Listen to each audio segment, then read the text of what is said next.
In this video, everything you need to know when booking a holiday to Costa del Silencio in Tenerife. This includes the beaches, the restaurants, the nightlife, what there is to see and do, where to stay, the weather and much more. But also a few warnings as well as some money saving tips to make your next holiday here with us in Tenerife perfect.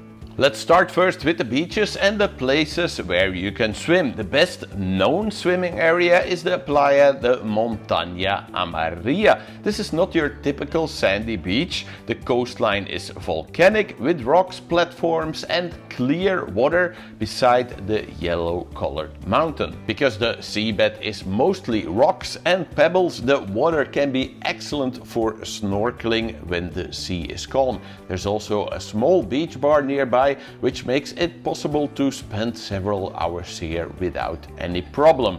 But do bring water shoes, as it is easy for getting in the water. Montaña Amarilla is also popular for a short climb and the coastal views. The landscape here is very open, so do avoid coming here at the hottest parts of the day and stay away from unstable edges. Playa La Ballena is also another small tiny beach that is nice to visit. It is not so easy to find and the route to it can be a little bit tricky, but it is generally a great beach to visit when conditions are good. Nearby, Las Galletas has a larger dark sand beach beside the town and marina. It has a more local atmosphere and is useful when you want a conventional beach, cafes and water sports all together. The road is nearby, but many visitors still enjoy the beach because the rest of the setting feels very relaxed and the road is generally not that busy. Costa del Silencio suits visitors who enjoy unusual swimming places, snorkeling and rocky scenery. But what about the restaurants in the Costa del Silencio? Well, this area has more places to eat than its quiet appearance suggests. Many international restaurants and cafes are around the Ten-Bel area and the central streets near the well-known fountain. You can find all kinds of things here, from Spanish food to pizza, international menus, breakfast cafes, takeaway food and budget-friendly family restaurants. For a more authentic Canarian meal, walk into Las Galletas nearby. Especially the streets near the seafront, near the harbor, have traditional restaurants and lots of fresh fish, tapas and seafood. Prices in the Costa del Silencio in general, but also especially in this area of Las Galletas, are generally much more budget-friendly than in some of the bigger places in the south of Tenerife. One thing I really like to do in Las Galletas each time I come here is just get a pizza in Pizza Valentino and then just go sit on the beach with the pizza and watch the sunset. It's a great experience for almost no money. Both the views and the pizza are amazing. In general, this area is great for self-catering holidays as there is plenty of big supermarkets as well as many budget-friendly places to eat.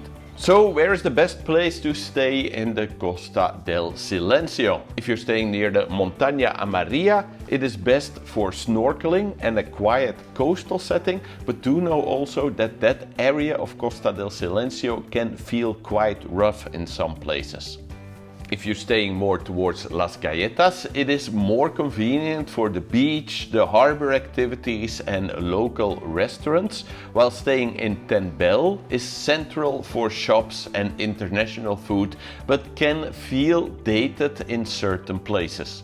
Most of the accommodation in this area are either private holiday lettings or apartment complexes or little bungalow complexes, but as I said, this area is quite dynamic and changes a lot over the years, so I definitely read reviews very good and also Google the street ones and have a look in the street to see kind of what area you are in. You can always find a quick and more updated overview of all the places I would advise you to stay on my website at checkedholidays.com also. So how is the nightlife in the Costa del Silencio? Well, the name gives it a good clue. The Costa del Silencio basically means quiet coast. This is a relaxed holiday destination with bars and social evenings rather than a big clubbing scene. Some places offer live music, sports, karaoke or entertainment, but the resort does not have a major late night party strip. Las Galletas nearby becomes lively in a local way during the evenings. Families and the local Spanish population gather here in the evening, especially around the promenade, the park, the cafes and the squares. The atmosphere is friendly and authentic rather than tourist party focused. For clubbing, however, Playa de las Americas is the main destination, but do know that taking a taxi there is a little bit pricey, even though it is not so far away. Costa del Silencio is best for early dinners, drinks, sunsets and quiet nights. So what is there to see and do in the Costa del Silencio? Well, one of the main activities here would be to visit Montaña Amarilla and definitely to go snorkeling there. There's also the nearby marina at Las Galletas, from where you can do all kinds of diving, fishing and all kinds of water sports. While there is not super much to do here, you also have all kinds of parks nearby in the nearby Costa Deche, like Monkey Park, Jungle Park, Camel Park, Siam Water Park and many more attractions there. So what is the best way to get from the Tenerife Airport to the Costa del Silencio? Well, one option is to take the public transport. It will cost you €2.50, but I would definitely not advise this as a first choice. Also, especially not if you're arriving during the weekend, especially on Sunday or late in the evening. A much better option is to book a shuttle bus before online. In this case, it will cost you about €10, but they will wait for you if your flight is delayed. They will also drop you off at your actual hotel reception. You will have a seat on the bus, guaranteed also in high season, and they will take extra good care of your luggage. Of course, you can also take a taxi. This one will cost you €19. It's a good option, but there are some important things to know. €19 is the starting price if your taxi has to detour because of roadworks, or if you're traveling during the evening or on a Sunday, the price will be higher. Also know that these taxis take maximum 4 people. If you're traveling more than 4 people, if you have a lot of luggage, if you're traveling with small children who need child safety seats, or if you're arriving during an evening or on Sunday or during peak season, it is definitely better to book a taxi before online or a minibus before online. This will cost you €57. Know that the prices and conditions mentioned here can change. Therefore, I will leave a link below this video in the description as well as in the comment section to my website, where you can find the most up-to-date information about prices and conditions. You can also find there a link to the companies I would advise you to book a taxi or a shuttle with. These are also the companies that I use when visiting Tenerife. Should you rent a car in this area? Well, as mentioned, the Costa del Silencio means quiet coast, and it can be a little bit quiet here. So if you do want to explore a little bit or visit some of the more popular attractions in the more southern area of the island, I would definitely advise you to rent a car, as it will be much easier to do so. If you're just staying here for a few days, it might not be needed, but if you're staying here for a week or longer, I would definitely advise you to have a look into it. Especially when you know that renting a car only costs about €25 a day with the fully comprehensive insurance.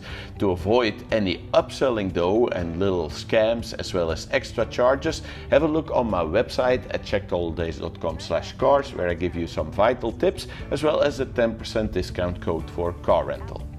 What is the weather like in the Costa del Silencio, and when is the best time for you to go? Well, this area of Tenerife benefits from southern Tenerife's generally warm and dry climate. It can, however, be windier than some of the more sheltered resorts further west. The wind here, however, can be refreshing in the hot summer, but can make the winter days and evenings feel much cooler. So especially during any month that is not a summer month, it is a great idea to bring a light jacket or a light sweater, especially for the evenings. May can be a great month to visit because of the generally low prices in this area and the weather getting better, but do know that the resort can still feel quite quiet. June and September normally give excellent weather and a little more atmosphere. July and August are hotter still and also busier, but still not as busy as the most lively months, which normally in Tenerife are the winter months. The month of October can also be great on the budget and great value, but also know that this can be a little bit of a quieter feeling month in the Costa del Silencio. The more expensive times to go, and if you can avoid them, I would, are of course the school and university holidays. Especially during December, the prices can be way more high than normal. Tenerife is a great place to visit and to go on holiday, but if you're visiting Costa del Silencio, here follow a couple of warnings you should know to make sure you have the best holiday possible. The first thing you should know when visiting the Costa del Silencio is that you have to fly to Tenerife South Airport, TFS, not Tenerife North Airport, TFN, because TFS is extremely close to the Costa del Silencio and TFN is all the way on the other side of the island, over 100 kilometers away. Also, if you're staying in the Costa del Silencio, it is important to understand that there is not so much of a beach area here, so most of the time you will actually be staying in the hotel or the accommodation where you are staying. So definitely make sure that the amenities in this area, especially, it is extremely important, match what you want on a holiday where you will be staying more in the hotel than on the beach. Also, because some of the areas here are quite rough and not very well maintained, it is definitely important to check your accommodation's location on a map before booking it. Also, do know that Costa del Silencio is in the flight path of planes either landing or taking off, depending how the wind is. It's not very loud, but you will notice it a little bit, especially the first days you are staying here, so just to keep this in mind. So, who is this area the best for? Well, the Costa del Silencio is an excellent choice if you are looking for an affordable and tranquil holiday experience in Tenerife. The nearby Las Galletas makes it especially interesting for budget-friendly holidaymakers. If you are looking for a vibrant nightlife and clubbing scene, you will not find it here. Also, if you like nicely maintained touristy white sand beaches, the more adventurous and unique swimming options in this area will not suit you. Those who enjoy shopping a lot will also not find it here. This area can also feel rough and a little bit poorly maintained in some places, but improvements have been made in the last few years. To make sure your next holiday is perfect, have a look at this page on my website, checkedholidays.com/guides, where you can find all the companies I like to travel with, some discount codes, as well as some tips and tricks to make your holiday even better, or have a look at this video.